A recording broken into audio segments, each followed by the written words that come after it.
Ok, aujourd'hui, je vais vous parler de quelque chose d'exceptionnel. Franchement. C'est une histoire que vous n'avez probablement jamais entendue et qui, je pense, mérite d'être contée. Mais d'abord, il vous faut un peu de contexte. Ça, c'est une plateforme militaire britannique de la Seconde Guerre mondiale. Ce petit fort maritime est délaissé par les Anglais quand la guerre se termine, mais l'endroit finit par se retrouver en dehors des eaux anglaises. Vous me voyez venir. 1967, ce mec, Paddy Roy Bates, se dit que si cette plateforme n'appartient pas aux Britanniques, elle est à personne, et donc il est possible de la revendiquer et donc de fonder un tout nouveau pays totalement indépendant. C'est exactement comme ça qu'est née la principauté de Sealand. Oui, Squeezie en avait déjà parlé, c'est vrai. Sealand est aujourd'hui considéré comme appartenant à un concept unique au monde, qui fédère depuis des dizaines d'années des milliers de personnes, voire des centaines de milliers. Sealand est une micronation. Le terme micronation, il a été introduit par le Lancing State Journal en 1973, donc à l'époque Sealand c'était pas une micronation techniquement parlant, mais elle allait le devenir. Et pas n'importe laquelle, la micronation la plus connue au monde depuis des dizaines d'années. Et on considère parfois Sealand comme la micronation la plus ancienne encore active. Mais pas chez les vrais geeks de micronationalisme parce que il y a autre chose. Il y a une autre micronation qui est encore en activité aujourd'hui, qui a pourtant été fondée 20 ans avant Sealand. Et ce succès, ce projet incroyable, et pourtant très peu médiatisé, il est Made in France. Et pour en savoir plus, il faut aller dans le Doubs.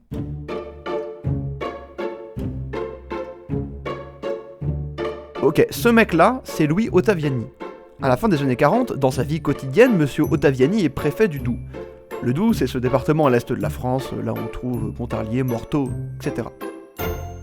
Louis, donc qu'est-ce qu'il fait? Il va visiter en 47-48 un petit village reculé, à l'est de son département, proche de la frontière suisse. Montbenoît. Et en visite à Montbenoît, il est reçu à l'abbaye, et l'abbaye appartient à ce type. Et pitié mémoriser son nom, il a une importance capitale dans notre histoire. Lui, c'est qui? C'est Georges Pourchet.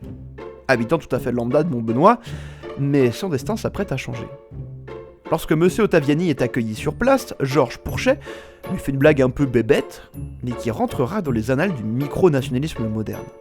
Je cite: « Avez-vous un laissez-passer pour entrer en République du Sauget ?»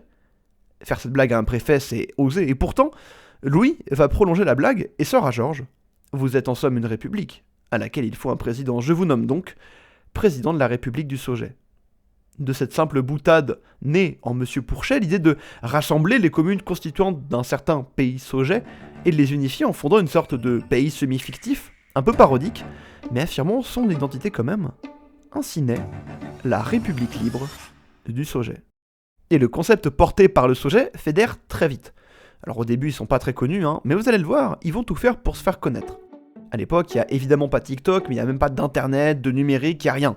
Absolument rien pour faire parler d'un projet micronational. En plus, il n'y a aucune micronation puisque le concept n'est pas encore démocratisé à cette époque-là, donc pas de diplomatie possible, si ce n'est peut-être avec l'Arbésie parce qu'elle est créée en 1958. À l'époque, ça paraît complètement fou de se lancer dans un projet comme celui-ci. Mais Georges Pourchet ne va rien lâcher. Durant cette période, les traditions et le patrimoine ancien du Sauget reprennent vie. Et par exemple, Martial Jeantet lève les fonds pour commencer à restaurer l'abbaye de Montbenoît dans les années 60. Un premier événement marque un tournant pour la République, 4 ans enchaînés sans président, et pour cause, Georges est mort en 1968. Ok, donc on avance un peu et on est déjà à la fin de la période sans président, on est en 1972. Gabriel Pourchet organise un repas de kermesse pour continuer à restaurer l'abbaye de Montbenoît, vous l'avez bien compris, véritable symbole local. Sauf qu'a fini le repas en étant élu président à vie, comme ça, à l'applaudimètre. Et le moins que l'on puisse dire, c'est que cette femme est une incroyable battante. Durant 33 ans, Gabriel tente de relancer le concept de son mari, alors elle nomme des ambassadeurs, frappe de la monnaie Saugette et fait créer un passeport propre à la micronation. Elle réalise plusieurs interviews pour des médias nationaux et locaux et elle est connue comme celle qui va créer le premier poste de douane Sauget. Bon, factice évidemment, bien que. Et je vous donne plusieurs dingueries, elle est décorée de l'Ordre National du Mérite par le préfet de Besançon, et même carrément reçue à l'Élysée par Valéry Giscard d'Estaing en personne.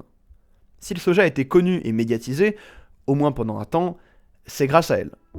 D'ailleurs en 1978, il y a même une télé Sauget qui est créée, enfin aussi Ciné Club d'ailleurs. Elle a diffusé environ 400 documentaires vidéo de 2 à 60 minutes, jusqu'en 98 ou 2000, je sais pas trop, et date à partir de laquelle la télé s'est progressivement éteinte. On dit même d'elle que c'est la pionnière des télés locales en France. Et ça, pour un truc comme le Sauget, c'est un vrai flex. En 2006, à la suite de la mort de Gabriel, c'est Georgette Bertin-Pourchet qui prend la relève du Sauget.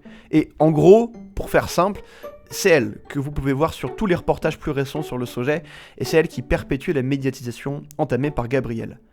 Elle est une figure locale incontournable, mais en 2020, la pandémie de Covid-19 touche toute la France. Et peu de temps après, le 18 mars 2022, pour des raisons de santé, mais probablement liées au Covid, Georgette passe la présidence à Simon Marguet, le premier président en dehors de la dynastie Pourchet, installé donc depuis 1947. Mais ça, c'est pas grave, parce que le Sauget, il est toujours là. Que ce soit à la présidence des Pourchets ou pas des Pourchets, ils sont toujours là avec la volonté de protéger leur patrimoine et leur identité régionale forte. Et quand vous voyez d'autres micronations en France, peut-être que je prends des mauvais exemples, Aigues-Mortes, le Jaïla-Vera, Froneco, ou n'importe quelle autre micronation française, vous remarquez qu'elles ont pour beaucoup le point commun de vouloir préserver leur patrimoine chéri. Et ça, c'est peut-être aussi une invention du Sauget. Étant la première micronation française encore active, elle a probablement aidé à porter un modèle de micronationalisme à la française. Enfin, un modèle Sauget.